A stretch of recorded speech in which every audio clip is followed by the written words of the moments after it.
Hello, Slicey Dicers. This is Brian with another sort of knife review for you today. We're going to do a quick review of this Spyderco Spydiechef, and then I'm going to get into a kind of longer philosophical discussion, I guess, about my buying decisions and hope that you guys, what it's like for me when I buy knives. I have different priorities because I'm a YouTuber, and get you guys' opinion on what you think, whether or not I should get one. This is the Spyderco Spydiechef Martin Swish design. Everybody Swish design, Sleech design. I think it's Swish is what he said, so Swish. Really, really cool knife. Definitely, a very well-respected knife. Almost Spyderco Hall of Fame kind of knife. The Swish Bowie absolutely is, but those in the secondary market right now are insane money, like $400 or $500. I've seen them going for routinely. This one is in production. You can still get it $217. That's not bad at all. For a Swish design, you're getting titanium frame lock and LC200N, which is a pretty rare and extremely stain-resistant steel. Completely stain-resistant steel, I'll go ahead and say.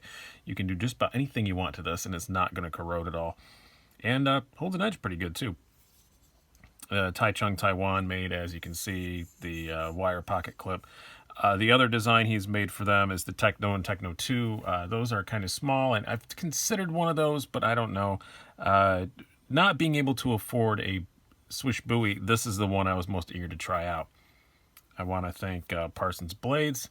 You can find him on Instagram and on the Etsy's and stuff. He sent me along other stuff you're going to see reviews of. This really cool bug out with his awesome aluminum scales. And also he sent me something else he makes. They're out of stock at the moment, but he makes phosphor bronze washers for the Pilar. This is my Blade HQ exclusive Pilar. You're just going to have to trust me that it has phosphor bronze washers in there. But you will see more, instead of the Teflon it normally comes with, you will see more about both of these later. But thanks a lot for loaning this along. Banner247 had it before me. As you can see, this is a well-loved Spydiechef. It's not in brand new condition. For example, these screws are normally finished similarly to what the scales are, but the previous owner polished them up, so not a big deal.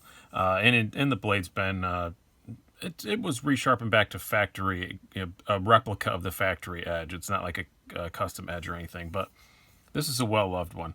Let's just do a few specs and size comparisons. As I said, I don't want to do a full-on review of this because A, there's been a million of them, and B, this is a well-loved example. So we have an overall length 7.8 inches, blade length of 3.2, blade thickness pretty thin, 0.11, handle thickness very thin, 0.4, and weight of 3.8 ounces. A couple of size comparisons here. We will do the Spyderco Paramilitary 2, an obvious comparison. Very similar in overall length to the PM2, maybe just a bit shorter, but a lot slimmer, but a little bit heavier. So we're all over the place on that one. And, oh, what the hell, it's out here. I don't know why I'm doing this. Cold Steel 8015. I don't know why. It's bigger. The Cold Steel 8015 is bigger, obviously. I don't know why I put that one on there. It was just sitting here and it caught my eye. I really like this knife. I will say the first day I got it, which I want to say was Friday. It's now Tuesday. My first impression was, it's all right. And then I was like, it's all right, cool. I don't have to spend money on one of those. Because I knew I really kind of wanted one, because just for me, I want to have a Swish design around for, I can't really say for review purposes, but just, for Spyderco evaluation things. These are kind of like, especially the Swish Bowie has reached such a pinnacle, I just wanted one of them around. It's kind of like the height of Taichung Spydercos, and there's no way I'm ever getting a Bowie, so I thought, well, maybe I'll get a Spydiechef. But when I first picked it up, I was like, it's okay. And then over the weekend, the more I handled it, the more I really, really, really liked it. It is just, the blade cuts very well. It is the Spydiechef, indicating that it's, supposed to be a chef's knife. One of my buddies who's a very good chef says it's a terrible chef's knife, but as I've been using it, it seems okay to me for food prep stuff. I've used it a little bit for that, and it seemed really good. Made an omelet the other morning. I was using it to cut up, the canned roasted red peppers, and you can roll it. I think it works pretty good for it. Very comfortable in the hand. The action on it is pretty good, I have to say. I know the previous person that reviewed this had this exact same one. Said it was too tight and he couldn't do that, but I don't know if something happened in shipping or whatever, but flicks out for me okay. It's not definitely like, it's not drop shutty by any means. Never going to be. But it's close to it. Just a couple shakes and it'll shut. The action on it, honestly, and a lot of things about this knife remind me a lot of my old Chris Reeve Sebenza that I had. I don't have it anymore because it was just something that was so expensive. I sold it to buy 2 more knives to review. Basically is what happened. Maybe even 3 I think I bought when I sold that thing. Other than it's more flickable than a Sebenza because it has the Spidey hole and all that stuff, and I think just the D10 is a bit more in the flickable side, but it does have that same kind of smooth hydraulic feel, which I like a lot. It's a bit more dainty than a Sebenza, but yeah, no steel lock bar insert. Gives me a bit of pause, but not a ton, really. Ergonomically, it's very, very comfortable. Can't feel this wire clip at all. It's one of the things I like about the wire clip is they usually just disappear. No thumb ramp and no jimping, but a good place to put everything. You're locked in pretty good. It carries great. It's very thin in the pocket. Here, let me grab the old Wranglers and give it a shove in there.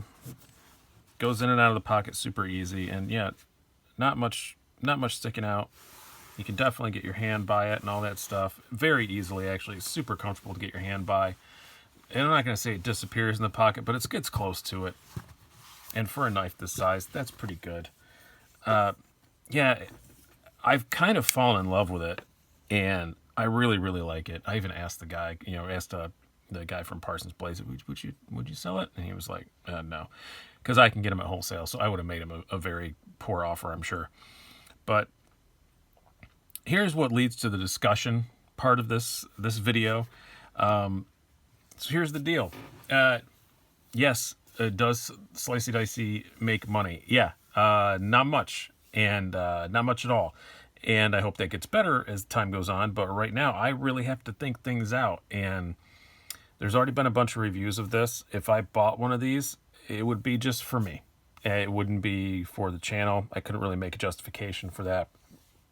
And Spyderco Smock is coming. I'm probably going to have to buy one of those so I can spend a lot of time with one of those because you guys are all clamoring for that. I've got another knife loaner coming in about 2 hours' time that's supposed to show up in my mailbox it's a loaner, and I think I'm really going to like that one too. And that one I could maybe even more justify as being for the channel if I decide to get one of those. So this would just be for me for no reason other than I really want to have one. And I'm really debating with that, and I guess that's why I made a video today. I actually thought about skipping a video today, but that's just why I'm doing this. So I don't know. If I had a couple $100 extra, it would be no question. But this is the time of the year that my other business is in the bike industry. Nobody's making any money right now, so nobody's paying their ad bills. So I have to think more usually than I do. If this was June, I'd probably just buy one, but it isn't. So, and I don't know when I designs like this. Like I said, if it was June, I'd just buy one. I don't know if they're still going to be available in June. This is a knife that I've heard rumor mills is on the potential chopping block, not because it doesn't sell well, but because that's just what Spyderco does with the Swish designs. They try to keep them fairly limited. This one has been around for quite a while. I have to think that they're getting ready to chop this and do another one. Yeah, I don't know. I'm really torn up, guys. So any of you Spydiechef owners out there, if you really like them, let me know. If anybody even has a used one they want to maybe do a trade for or something like that, let me know. But I'm really debating on whether or not I got to get one of these because I really do like it. Is it at this moment my favorite knife that I've ever held? No, I wouldn't put it in that. I wouldn't put it even in the top 5, but it would be really close to it. But it would, maybe with more time, it could sneak into the top 5. I don't think it's ever going to become like my favorite, but it's pretty darn good, I do have to say. And I'm just completely up in the air about this. So this has been kind of rambly, pointless video, but guys, let me know in the comments. Should I get one? Is there a couple things I could sell to get it? Yeah, maybe, but it's nothing I'm really excited about selling. But I probably could, and maybe that's the way it'll go. But post the comments down below. What do you think I should do? Should I get one of these? Would you like to see it in future videos? Give me an idea of some future videos you would like to see it in, and maybe that will help me justify having one around. But it's a great freaking knife. Definitely, absolutely. This is just how it gets. Like, when I sell stuff, sometimes the people think, oh, that means you didn't like it. No, it doesn't mean I didn't like it. It means that I could get good money for it, and I have to get something else so that I can review for you guys. I give up stuff all the time that I don't want to give up, and to buy stuff that I know I'm not going to like, but I know that you guys are going to like, and that it's going to get a lot of views, and that's how the game is played. That's how you do it. People ask how I got so many subs and so many times. That's how. I know what you guys like. I pay attention to what you guys like, and I make sure to keep feeding you guys the stuff that I know that you like. I'll go out of the wheelhouse every now and then to see if, well, maybe they like that too. But yeah, this is a long ass explanation just to say, awesome knife. Do I need one? Tell me if you guys would pay more attention to more videos about this knife if it was in comparison test or whatever. Hope you guys have somewhat enjoyed this and follow my ramblingness and me just talking stuff through. I've been Brian. Have a good one.